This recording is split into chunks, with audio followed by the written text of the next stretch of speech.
Thank you very much for your introduction, Carlo, and thanks for the organizing committee to give me this chance for the final stretch run for today's symposium.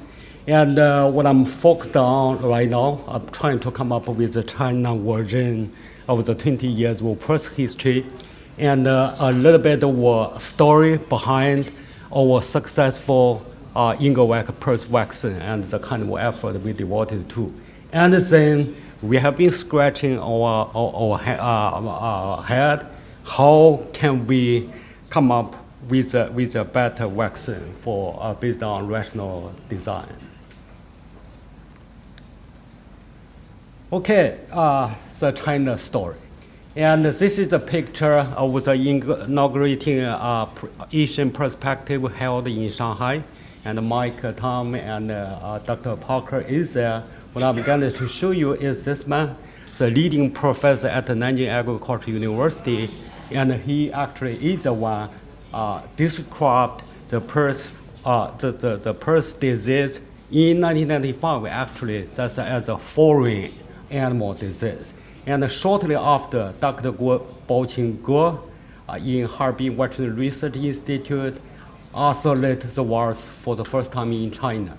And it turned out the CH1A is more closely to VR2332. And then 10 years later, we all heard about the notorious story about high fever disease in China.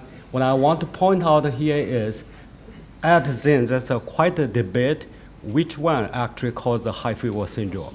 And as you can see, it's a basket of different pathogens detected at that time. And PRRS, based on some report, not even the top one on the list. And what we probably overlooked in 2006 probably is PCV2. And then there's no vaccine on the market. And if you look back, and some of those pathogens that's exactly similar to PCVAD.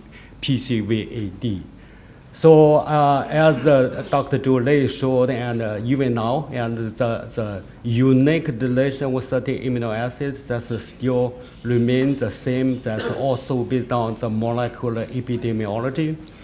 What we're trying to find is, well, from a biology standpoint, if it's still the same virus dominant in China, we isolate the virus, field isolate, based on a typical PRRS outbreak, and this is in 2012.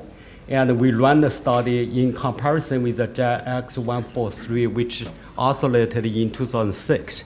What you can see here is actually the high fever syndrome still there, and then the mortality, still the green line, still have a 40% of mortality there. This is based on 4 weeks old pigs. So if you look for the lung involvement, and this is the lung lesion score, and as you can see, the middle one, 2012 isolate, is actually similar, remain virulence in terms of lung pathology. And the growth performance, still the drop of ADG, still there. I guess some of you heard about this story. This is just a story, what I found on my plane to the US. And actually, this is a public health problem last year in Shanghai. And this is what shows here is the upstream of the Huangpu River over Shanghai. And then it's actually more than 10,000 dead pigs actually discovered from the Huangpu River, which is upstream of a power supply, a water supply plant. And then what I'm going to show here is, well, in an environment like this, and it's difficult to go without vaccination.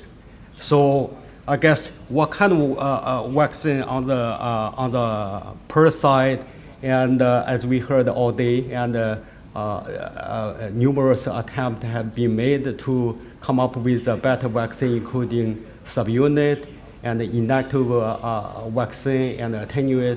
And in China, there are some autonomous vaccine effort, and then based on the criteria and the safety and efficacy, and pretty much, as Mike pointed out this morning, and not many of those vaccines are actually good. This is especially true in developing market.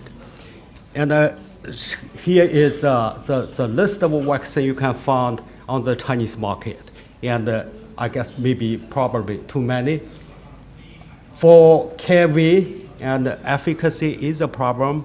For the modified live vaccine, especially the newly launched vaccine, there might be a safety problem because the strain of selection that's in the pregnant source safety model, probably you will fail.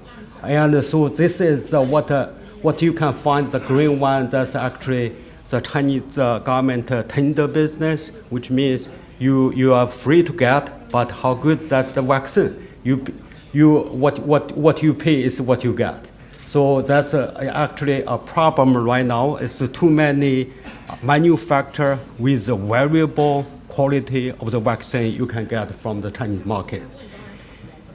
And then for vaccine, you have to look at the purity side. One of the quality issue is actually the extraneous agent that contaminates the vaccine.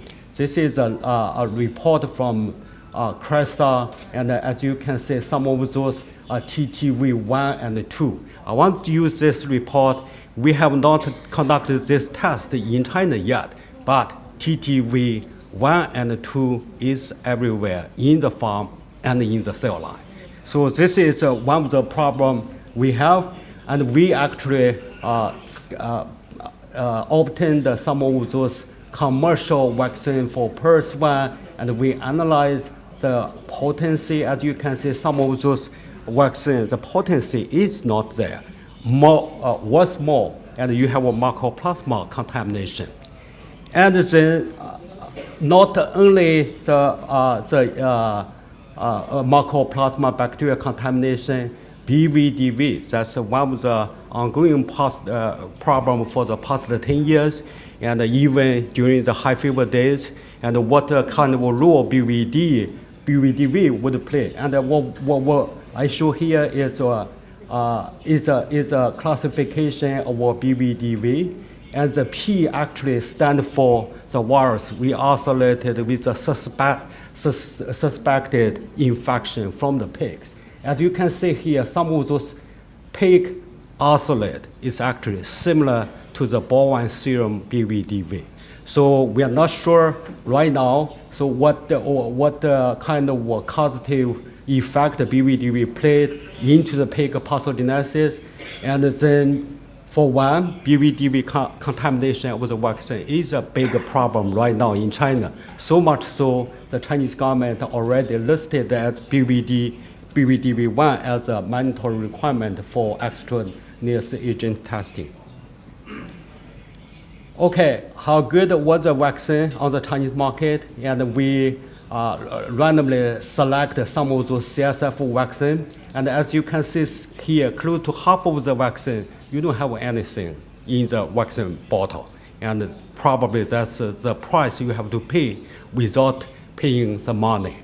So I guess based on RT-PCR, the quantitative PCR, that's what you get. Basically, nothing is there. The quality for some of those lyophilized vaccine, and you actually have a method to measure the stability at 37 degrees. And then if you look at the picture, and if you accelerate the stability, you get less what you want as a vaccine. And this is a water residue. This is another measure to measure the quality of lyophilized product, and it's not there also. So what are the root cause of the vaccine failure?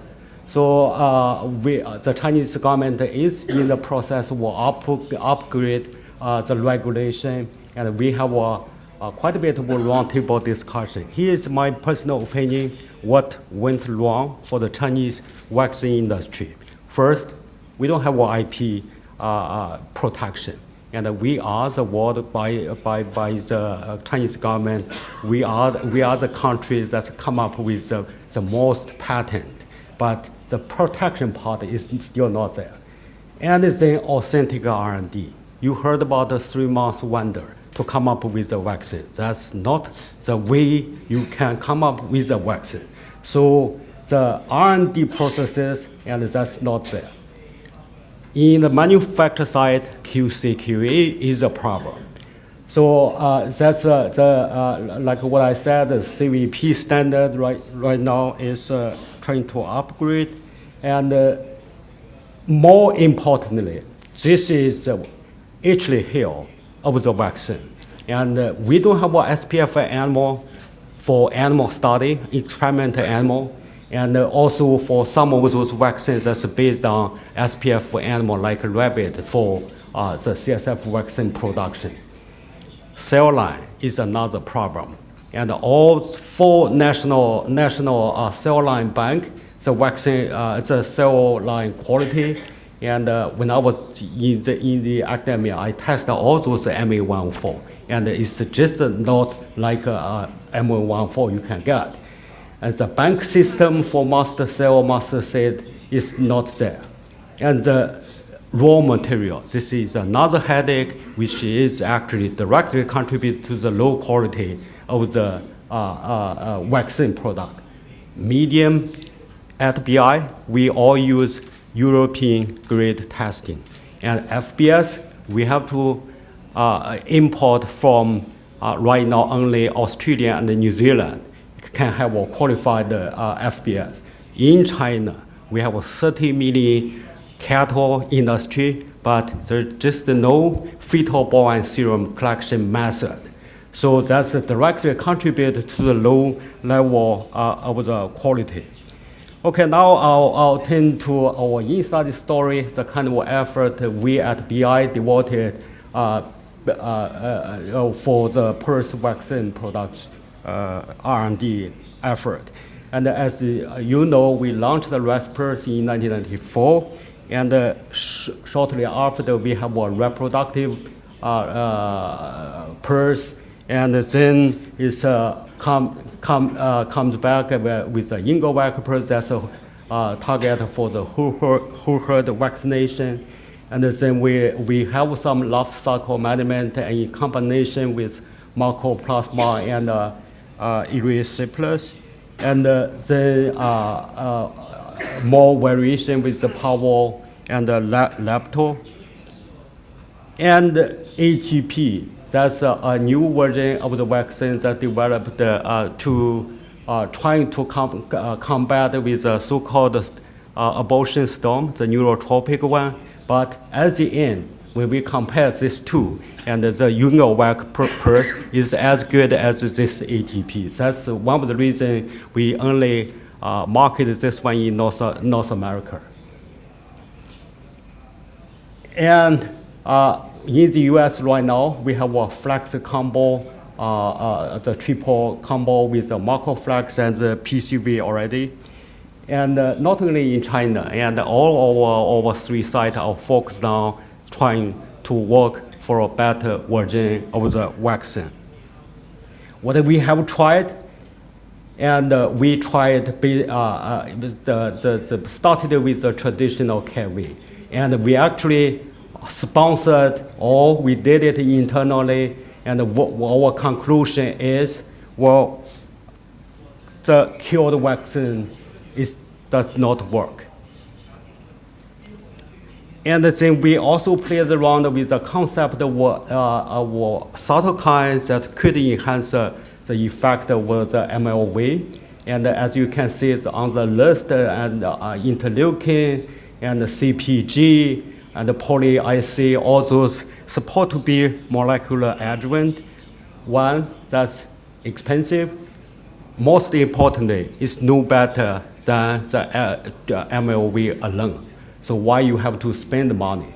So variability is a problem for this kind of molecular adjuvant.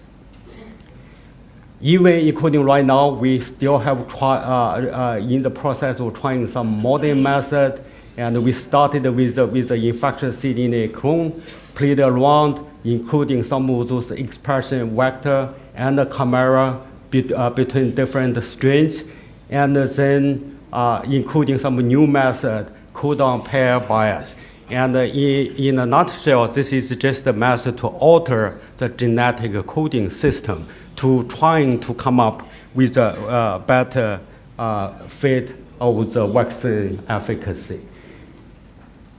So far, we are not there yet. Stability is the biggest problem we run into. More importantly, we use our IngoVac PRRS as a benchmark. Now have come up with better than our current vaccine yet. So as Mike alluded this morning, and then the problem is we don't have a known target to based on that we can come up with a better design. And then we actually also tried maybe the delivery route vaccination strategy would play a role in that, but after all those searches play around, and we still find, well, the intramuscular route is still the choice of a method. And well, this is the summary, what Mike already showed in this picture. And this is a normal practice for us in BI. And we collectively, we actually right now write around 200 clinical trials already. What I'm going to point out here is you have to challenge against the heterologous, the field strain. So this is the amount of the trial we have, and we actually, this is all protective against all list of the heterologous challenge strain. Where we are now, and only modified live vaccine worked, as we heard all day. And then the IngoVac PRRS and nothing come on top of this yet. We are proud to claim, and this IngoVac PRRS is actually the golden standard in the industry now. And as I talked, in the emerging market, in the developing world, we have our hand full on the quality part of the vaccine, and the safety is a problem for some of those new, so-called new vaccines. So, better vaccine, and we are not standing alone. It's just that we have to come up with something to beat our IngoVac internal golden standard. So we have been working on what I show here is a wishful thinking. Can we get there? Is another question. On the efficacy side, the current vaccine is good on protection or clinical disease. Can we come up with a sterilizing immunity trait, which is difficult, and then how to improve the cross-protection trait of the vaccine. Safety is a problem. As the MOV, the perceived residual virulence, that's one of the problems you have to be aware in terms of come up with a candidate. Pregnant source safety study, that's what we used for screening our internal vaccine candidate. If this vaccine candidate cannot pass pregnant source safety study, regardless how high a protection rate, you cannot use it. That's already, we failed several strains already. So pregnant source safety, that's a golden standard for at least the PRRS vaccine development. And in China, we at least have an argument with interference with CSF. I'm not sure if just because the virulence level of the vaccine strain is too high, or there is interference between these two. Okay, so the golden standard, and Mike and Jeff and they come up, I guess that's in 2007, that's during the China high fever days. And I think this is still hold true in terms of the direction for vaccine development.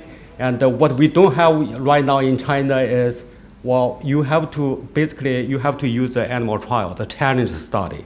That's a golden standard for measure the virulence, and heterologous strain. That's what you have to use. You cannot run a study based on just a challenge with a parental strain. Then you have your feature. You never know, and the heterologous challenge.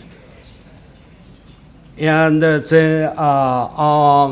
this is a site specifically on the Chinese regulation, and they focus too much on the mortality side of the vaccine. So it's actually, you have to measure all pathology and virology and say this one is good or not. I would say right now, and if you can come up with a better vaccine than the benchmark, that's probably what you need. Okay, new trend. And for new vaccine development, and one of the methods use so-called reverse vaccinology.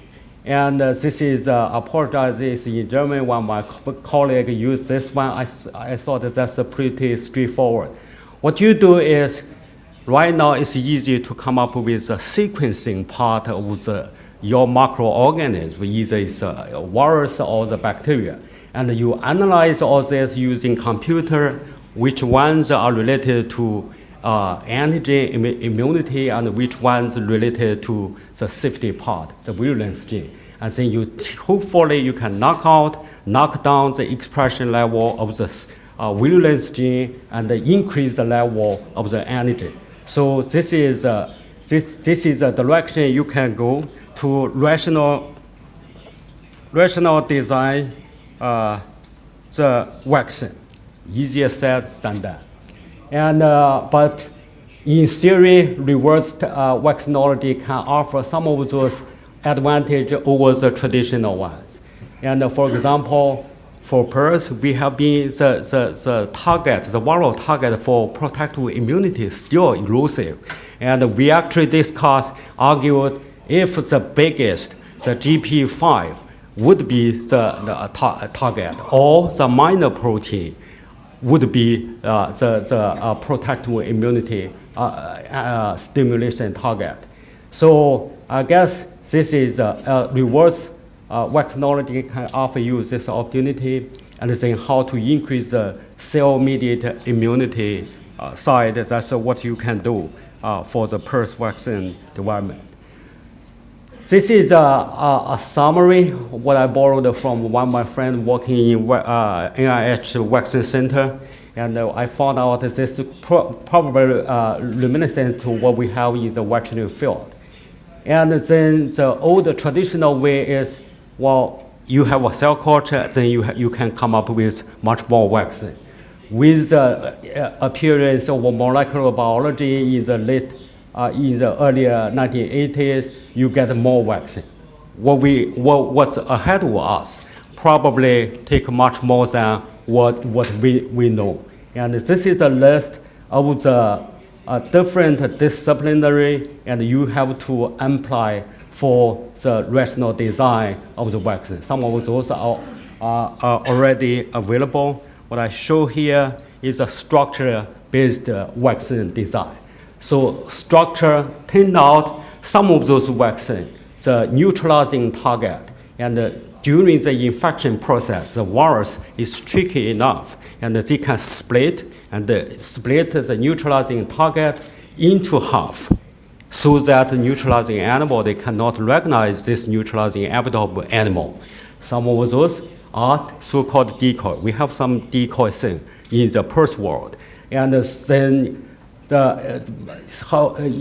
right now, based on the structure, you actually have numerous ways, and you can fix the neutralizing target and to come up with a more potent neutralizing antibody stimulation. Come back to PRRS, what do we know? And we are still far away. And in summary, and for a small genome like PRRS, it's amazing and how much of protein this PRRS virus can encode in. There might be still more on the way, as reported by Mike previously, and we actually have an overlapping hidden ORF. And then for each and every one, what's the biological function? Which one is the one that's responsible for neutralizing immunity? That's the foundation for better vaccine design. Where we can go, based on what we know now, as Mike indicated, replicating ability of the vaccine candidate, that's probably what you need. And you can limit it, this replication not too high, but a single round replicon-based vaccines that's already tried, but still have some room to improve. We don't know for sure which part is a virulent determinant, and Shishan Yuan's group just reported in ASP9 the engine of the PRRS virus could be related to the virulence. And if this is true, then this might be a way to train this virus as a safer vaccine. So we heard about the decoy epitope. There might be more on this decoy side of a game PRRS played. Immunosuppressive nature of the PRRS virus, and then what was reported already, 4 or 5 different proteins actually worked as an interferon antagonist. Can we take out some of those and to have a more safety, better efficacy feature of the vaccine? Again, neutralizing target. Which one is the one that's responsible? Might be the small one, the hidden one. So there's still research need to be done in this area. The latest advance is the delivery and including nanoparticle or even vectored approach. And there are some studies already that tried and in the animal vaccine side. Okay, what we know now, and what we know is PRRS started as a mystery disease, but still is a mystery, and we don't know much about this virus yet. So, and more importantly for vaccine development, the target of the major immunogen for the virus is remain elusive, and the virus towards difference, and that's, if you look at the genetic and biological side, that could be huge. And the host immunity to PRRS, that could be different. So right now for PRRS, you just have no the kind of choice like a PCV, and you have a universal cross-protective antigen to use. So right now, and Yingvac PRRS, and that's still the golden standard in the industry. And we are at Boehringer Ingelheim is the first company. We are proud of claiming ourselves as a PRRS company, and we actually have devoted much more resource in the R&D to trying to come up with a better vaccine. And this is our still main R&D center in the Midwest in Kansas City. And in 2012, we inaugurated 2 sites, one is in Hanover and one is in Shanghai. That's where I located. So far, we have quite a big team now, and maybe help is on the way to come up with a better vaccine. Okay, so that's my personal 20 years of history for PRRS. And I started my journey and the tutelage of Mike, and Professor Mike has opened the door for me along with Kay. And Yingfang is a professor right now at the Kansas State University now, and we have quite a bit of collaboration on the PRRS research. After I moved back to China, and we actually joined the European Consortium for PRRS research, which just concluded last year. And of course, and on the Chinese side, we have much more collaboration with Hanchun and Guangzhou. And then last but not least is our internal. And Mike and Eric, they actually are the one to come up with the recipes that makes it so difficult to beat. So we are in one team now, and we are still discussing how to come up with the next generation vaccine. Okay, this is a picture I found it's interesting. This is a comparison what can happen within a period of 20 years. This is now, it's actually 5 years ago. And then this is then before the Pudong area. Hopefully, we would have much more advance in the PRRS world within another 20 years. Okay, I'll wrap up this and so.